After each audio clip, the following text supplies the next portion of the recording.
Good morning. I'm Joan Claybrook.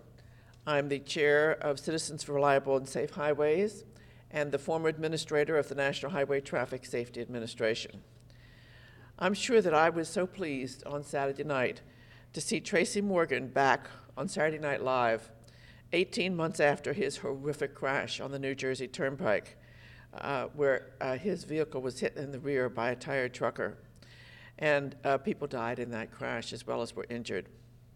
In this room are dozens of Americans, just like Tracy Morgan, who have suffered horrific losses, as you have heard.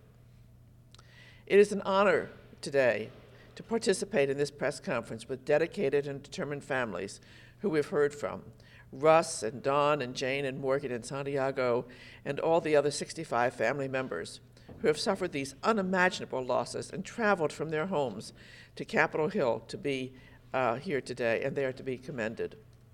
They arrive at a critical time to help stop the relentless attacks by the special interest trucking industry on safety laws, and I want to extend my deepest and sincere appreciation to every one of them for being such incredible fighters in this battle.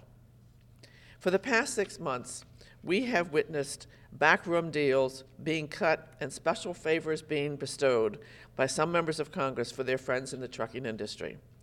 In this Congress, there are several important transportation bills that are moving through the House and Senate, including the multi-year Surface Transportation Authorization Bill and the Annual Appropriations Spending Bill. Special trucking interest provisions are hitching a ride on these bills because they know they will never pass if they were subject to the public scrutiny that would have them be deep-sixed when there's objective review. Pending legislative riders will disrupt rulemaking on adequate insurance for trucking companies to have so that when there's a crash, they can pay for the damages and the harm.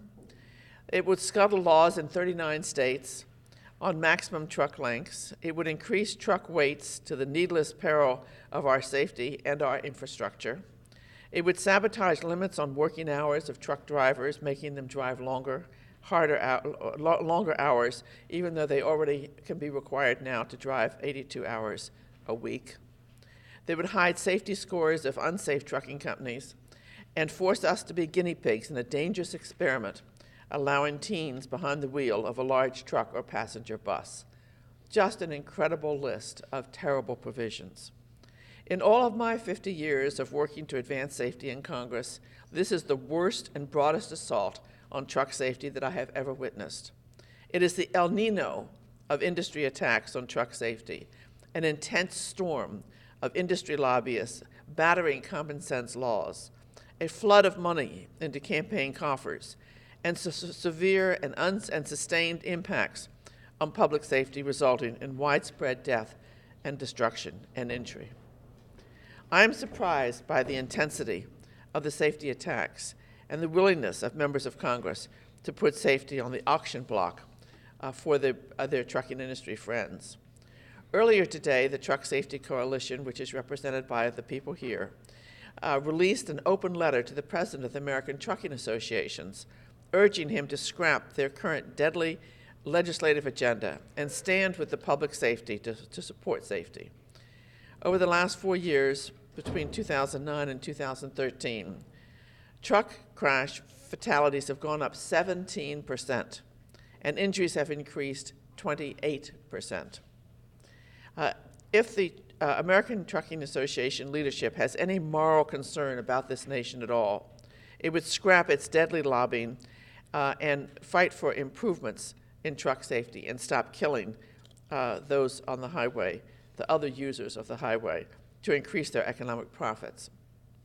You've heard today from families whose lives have been changed forever because of the deadly crash.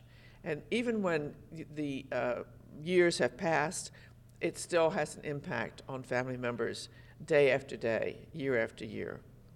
The anti-safety policies and proposals that Congress is considering are very real, they're long-lasting, and they have deadly consequences.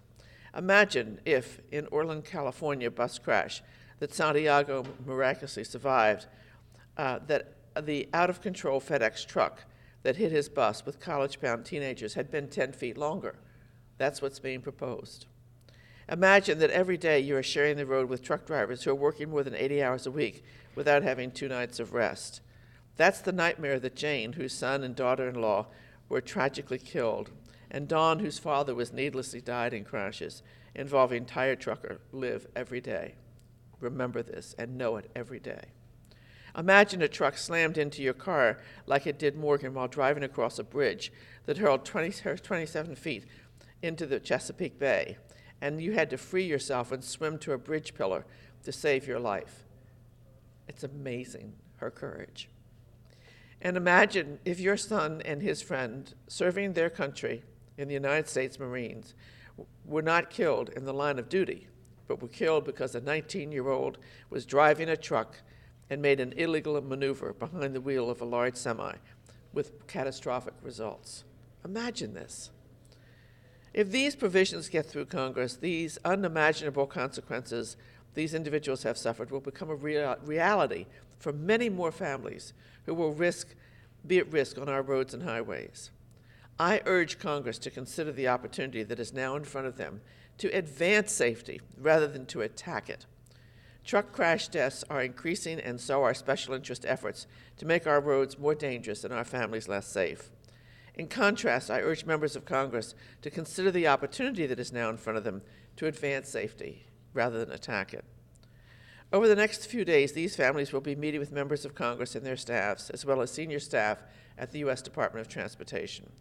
The House Transportation and Infrastructure Committee takes up the Surface Transportation Bill on Thursday, and is already flooded with truck safety rollbacks, as I said, allowing teen truck drivers, keeping the public in the dark about unsafe trucking and bus companies, and the roadblocks to safety rulemakings opposed by the trucking interests who want to rig the game.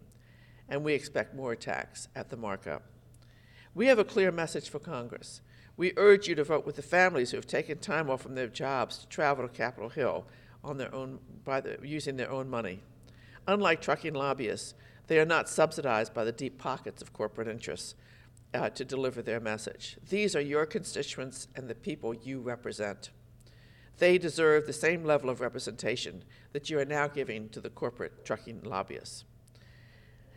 And our message to DOT Secretary Fox and President Obama is to veto this bill if it will lead to more deaths and injuries on our highway because of truck safety rollbacks.